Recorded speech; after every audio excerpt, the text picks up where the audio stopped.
అనిల్ గారు నమస్తే సార్. నమస్తే అండి.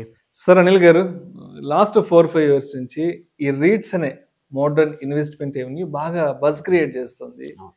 ఏ బిజినెస్ ఆర్టికల్ చూసినా, లేదంటే ఏదైనా ఒక ఇంగ్లీష్ పత్రిక చూసినా, ఎక్కడ చూసినా కూడా రీట్స్కి సంబంధించిన ఆర్టికల్స్ చాలా ఫ్రీక్వెంట్గా వస్తున్నాయి. అండ్ ఒక్కసారి ఈ వీడియో ఎవరైతే ఫస్ట్ టైం చూస్తున్నారో, అంటే రీట్స్ గురించి ఫస్ట్ టైం ఎవరైతే చూస్తున్నారో వాళ్ళ కోసంగా కొంత బేసిక్ ఇన్ఫర్మేషన్ గురించి డిస్కస్ చేద్దాము. సో ఏంటి అసలు రీట్స్ అంటే ఏంటి? రీట్స్ అంటే పేరు చెప్తే మాత్రం ఆర్ఈఐటి అంటే రియల్ ఎస్టేట్ ఇన్వెస్ట్మెంట్ ట్రస్ట్ అన్నమాట. ఇదేంటంటే ఫ్రాక్షనల్ ఓనర్షిప్. అంటే నువ్వు ఒక రియల్ ఎస్టేట్ పెద్ద కంపెనీ పెద్ద ఒక మాలే అనుకోండి, ఒక ఐటీ పార్కే అనుకోండి, ఆర్ ఒక హోటల్ బిల్డింగ్ అనుకోండి, ఇట్లాంటి ఎటువంటి అదర్ వేర్ హౌసెస్ అనుకో, ఇట్లాంటి వాటిల్లో మొత్తానికి నువ్వు కొనలేవు. ఓ 100 కోట్లు 500 కోట్లు పెట్టి మనం కొనలేము. అందుకోసం ఏంటంటే మనము ఫ్రాక్షనల్ ఓనర్షిప్ తీసుకోవడమే రీట్స్ యొక్క లక్ష్యం అనమాట. రీట్స్లో ఏంటంటే చిన్న అమౌంట్ ద్వారా కూడా నువ్వు రియల్ ఎస్టేట్కి ఎక్స్పోజర్ తీసుకోవచ్చు.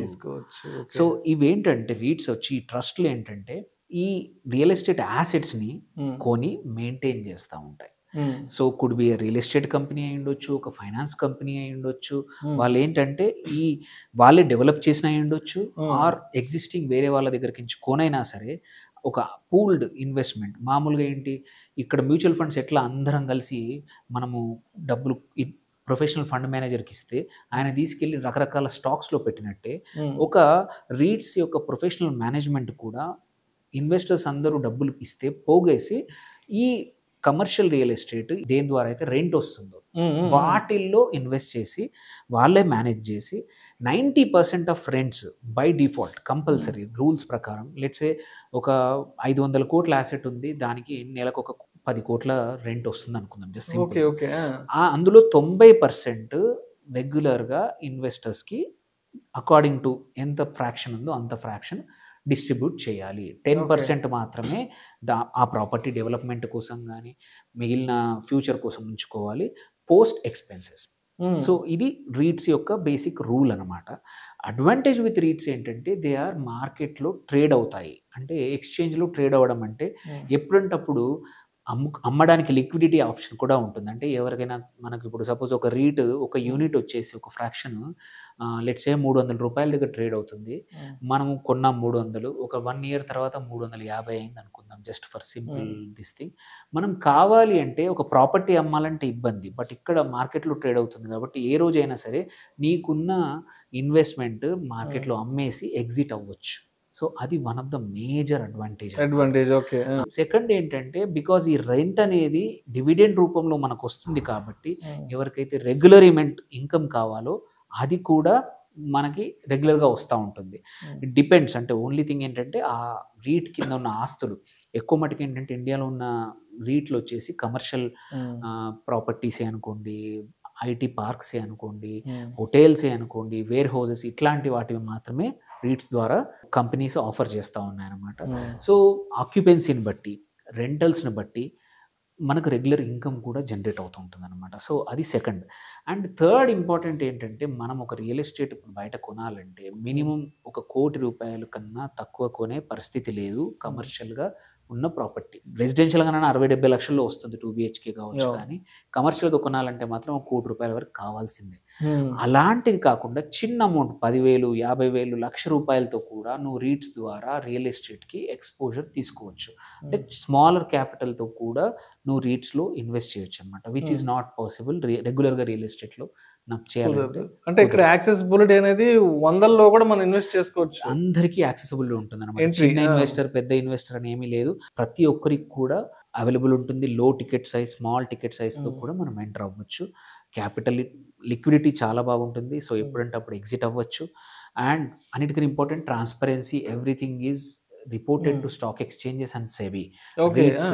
సో మీరు భయపడాల్సిన అవసరం లేదు. ఆ ప్రొఫెషనల్ ఫండ్ మేనేజ్మెంట్ ఉంది ఏదైతే ఉందో, దేర్ ఆర్ రిపోర్టింగ్ నార్మ్స్ ఉంటాయి. దాని ప్రకారం రెగ్యులర్గా వాటిలో ఎంత పర్సెంటేజ్ ఆక్యుపెన్సీ ఉంది, ఎంత రేట్కి రెంట్కి ఇచ్చారు, ఎంత ఖర్చు అయింది మేనేజ్మెంట్కి, ఆ ప్రాపర్టీ మేనేజ్మెంట్కి, అవన్నిటికి అవి పోను ఎంత డబ్బులు మిగిలాయి, అందులో 90% ఇంత అమౌంట్ ఇన్వెస్టర్స్కి డిస్ట్రిబ్యూట్ చేయడం, ఇవన్నీ కూడా ప్రాపర్ సెబీ నామ్స్ ప్రకారమే జరుగుతాయి. సో మనకు ఎటువంటి భయం ఉండదు. చాలామంది ఏంటంటే ₹1,00,00,000 బట్టి ప్రాపర్టీకి ఉంటే అది రెంట్ వస్తుందా లేదో తెలియదు, మాటి మాటికి రిపేర్లు అవుతాయనే టెన్షన్, ఇవన్నీ ఏమీ లేకుండా ఇండైరెక్ట్గా రియల్ ఎస్టేట్ ఎక్స్పోజర్కి రీట్స్ ఆర్ బెస్ట్ అనమాట. ఇవి వాటి యొక్క అడ్వాంటేజ్. ఓకే. కానీ కొన్ని డిసడ్వాంటేజెస్, లిమిటేషన్స్ పరంగా ఏముంటాయండి? ఇప్పుడు టాక్సేషన్ పరిస్థితి ఏంటి అసలు? ఫస్ట్ థింగ్ మేజర్ లిమిటేషన్ వచ్చేసి టాక్సేషనే. ఇక్కడ ఏంటంటే మనము షార్ట్ టర్మ్లో ఎస్పెషల్లీ ఫస్ట్ థింగ్ వచ్చేసి డివిడెండ్. మనం ఇది చూసేది dividend is taxable. It will add to me income మీద యాడ్ అవుతుంది. మీరు 30% బ్రాకెట్లో ఉంటే మాత్రం, ఆర్ హయ్యర్ బ్రాకెట్లో ఉంటే మాత్రం రీట్స్ కొంచెం డిఫికల్టే. ఎందుకంటే స్ట్రేట్ అవే దాని నుంచి వచ్చే ఏదైతే డివిడెండ్ ఉందో it's added to your income 35% పోతుంది. అలా కాదు, వాళ్ళు ఏదైనా షార్ట్ టర్మ్ బై సెల్ చేసినా కానీ కొంచెం చిన్నగా, అందులో కూడా మీకు 20% వరకు పోతుంది. లాంగ్ టర్మ్ రిటర్న్స్ మాత్రం, అంటే if you hold a REIT for longer term, అప్పుడు మాత్రం 12.5% ఎనీ ఈక్విటీ లాగా, because it's a traded investment కాబట్టి ఈక్విటీ లాగా అప్లికేషన్ అవుతుంది, 12.5% అనమాట. సో టాక్సేషన్ ఆస్పెక్ట్లో చిన్న సంబడి యూజ్ అంటే 10%లో ఉన్న వాళ్ళకి మాత్రం మంచిదే, లాంగ్ టర్మ్ ఉన్న వాళ్ళకి కూడా మంచిదే. బట్ ఎవరికైతే మొత్తం ప్రాపర్టీస్ కొని నాకు టెన్షన్స్ వద్దు అన్న వాళ్ళకి మాత్రం స్టిల్ బెటర్. సో ఇదే వన్ ఆఫ్ ద అండ్ ఇంకొక ఫ్యూ థింగ్స్, డైవర్సిఫికేషన్. ఏమవుతుందంటే అన్నీ కూడా కమర్షియల్ ప్రాపర్టీస్లో ఉంటాయి, అన్నీ ఒకే చోటు ఉంటుంది, ఇంకో మేజర్ ఇష్యూ. సో రిస్క్ ఏంటంటే డైవర్సిఫికేషన్ ఉండదు. లైక్ ఎగ్జాంపుల్ మన బ్రిగేడ్ది ఉంది, అది వాళ్ళ అన్ని బెంగళూరులో ఉన్నాయి. బెంగళూరులో సపోజ్ ఏమైనా బిజినెస్ దెబ్బతింటే సడన్గా ఆ రీట్ పర్ఫార్మెన్స్ మొత్తం, కొన్ని ఉన్నాయి గుర్గావ్ బేస్డ్ రీట్స్ ఉన్నాయి, అక్కడ అది ఇష్యూ. సో డైవర్సిఫికేషన్ లేకపోవడం అనేది ఇంకొక మేజర్ రిస్క్ అనమాట. సో సడన్గా ఆ ఏరియాలో ఏమన్నా వచ్చినా, ఏదైనా ఇష్యూ వచ్చినా ఆ వాల్యూ పడిపోతుంది, రెంటల్స్ పడిపోతాయి, నీకు వచ్చే ఇన్కమ్ మార్కెట్ రిస్క్ ఉంది, పక్కా ఉంటుంది. మార్కెట్ వాలటిలిటీ, మార్కెట్ రిస్క్ ఉంటుంది, బట్ రిలేటివ్లీ లెస్ బికాస్ ఆ property is owned by REIT. Exactly. అట్లాగే మేనేజ్మెంట్ రిస్క్ కూడా, అంటే if it is not managed well, అదొక అంటే ఫెయిల్యూర్. ఎంత మంచి ప్రాపర్టీ ఉన్నా వాడు కరెక్ట్గా ఫిల్ చేయలేకపోతే మనకి ఇబ్బందే. And last but important thing ఏంటంటే కంట్రోల్ అనేది, నీకు ఎటువంటి కంట్రోల్ లేదు. నీ ఓన్ రియల్ ఎస్టేట్ ప్రాపర్టీ అయితే నువ్వు చాలా చేసుకోవచ్చు, ఎవరికి ఇవ్వాలా, బట్ ఇక్కడ మాత్రం మనం పెడితే మనకు ఎటువంటి కంట్రోల్ అంటూ ఉండదు. And but on the whole it's a new class of investment. ఎవరికైతే ఎఫ్డీలు వద్దు, కొంచెం రెగ్యులర్ ఇన్కమ్ కావాలి, ఎందుకంటే కొన్ని రీట్స్ 12, 13, 14% వరకు కూడా ఇస్తూ ఉన్నాయి. At the same time it gives that sensible, అంటే కొంచెం సేఫ్టీ వైపు ఏంటంటే రియల్ ఎస్టేట్ యాసెట్ కూడా బ్యాక్డ్ ఉంది. అక్కడ ప్రైస్ పెరిగిందంటే, అంటే ఆ ఏరియాలో ప్రైజెస్ పెరిగితే ఈ వాల్యూ ఆఫ్ రీట్ కూడా పెరగచ్చు, సేమ్ టైం డివిడెండ్ కూడా వస్తాయి. అంటే రెండు రకాల గ్రోత్ వస్తుంది అనమాట క్యాప్చర్ చేయడానికి. ఇక్కడ not only regular income but also ఆ ఏరియాలో ప్రాపర్టీ ప్రైస్ పెరిగిందంటే అది కూడా రీట్ యొక్క ప్రైస్లో అనేది బిల్ట్ ఇన్ అవుతుంది అనమాట. సో దానికి ఇవి చూసుకొని ఇండియాలో 5-6 ఉన్నాయి. కొత్తగా మన knowledge IT real estate REIT కూడా వచ్చింది, నాలెడ్జ్ ఐటీ రీసెంట్గా IPO వచ్చింది, అది కూడా బాగానే డెబ్యూ చేసి. DLF కూడా ఒకటి ఉందా? ఉంది, బ్రిగేడ్ ఉంది, DLF, మొత్తం 6-7 ఉన్నాయి, అన్ని లిస్టెడ్. రీట్స్ అడ్వాంటేజ్ అది, కొనొచ్చు, అమ్మేసుకోవచ్చు, ఎటువంటి ఇబ్బంది లేదు. ఆన్ ద హోల్ మాత్రం ఇన్వెస్టర్స్ కంపల్సరీ కావాలంటే రియల్ ఎస్టేట్ బదులు, మీకు ఒక చోట ఉండలేము, రియల్ ఎస్టేట్ మనం మారుతాం, ఎస్పెషల్లీ జాబులు మారే వాళ్ళకి ఒక చోట ల్యాండ్ కొనేసాక ఇంకొక దగ్గరికి వెళ్ళిపోయారు. లైక్ ఫస్ట్ బెంగళూరులో పనిచేశారు, అక్కడ ఏదైనా ల్యాండ్ కొనేశారు, హైదరాబాద్కి వచ్చారు, ఇప్పుడు బెంగళూరు ల్యాండ్ ఏంటో మనకు తెలియదు పరిస్థితి. ఎగ్జాక్ట్లీ. అట్లాంటి వాళ్ళకి, నాకు రియల్ ఎస్టేటే కావాలనుకునే వాళ్ళకి రీట్ ద్వారా ఓన్లీ జస్ట్ డీమ్యాట్ ద్వారా మనం ట్రాక్ చేసుకోవచ్చు, ఇన్ఫర్మేషన్ తెలుసుకోవచ్చు, it's transparent.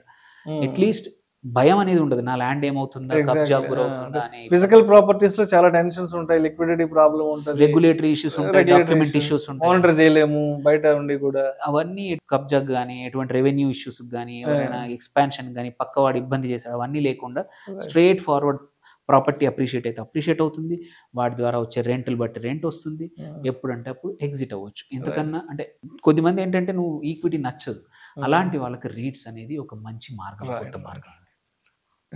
Thank you sir, thank you so much Anil గారు. థ్యాంక్ యూ అండి. సో అసలు ఈ రియల్ ఎస్టేట్ ఇన్వెస్ట్మెంట్ ట్రస్ట్ అనేది ఎవరికి ఉపయోగపడుతుంది, అండ్ అదేవిధంగా దీంట్లో మార్కెట్ రిస్క్ ఎలా ఉంటుంది, దీంట్లో డైవర్సిఫికేషన్ ఉంటుందా ఉండదా, లిక్విడిటీ ప్రాబ్లం ఏంటి, తర్వాత ట్యాక్సేషన్ విషయానికి వస్తే ఎంత % ట్యాక్స్ ఉంటుంది, సో ఓవరాల్గా అసలు రీట్స్ అనే ఇన్వెస్ట్మెంట్ని ఎవరు తీసుకోవచ్చు, ఎవరు తీసుకోకూడదు అనే దాని గురించి చాలా చక్కగా ఒక మంచి బేసిక్ ఇన్ఫర్మేషన్ ఆడియన్స్ కింద ఇచ్చి thank you so much sir. Thank you.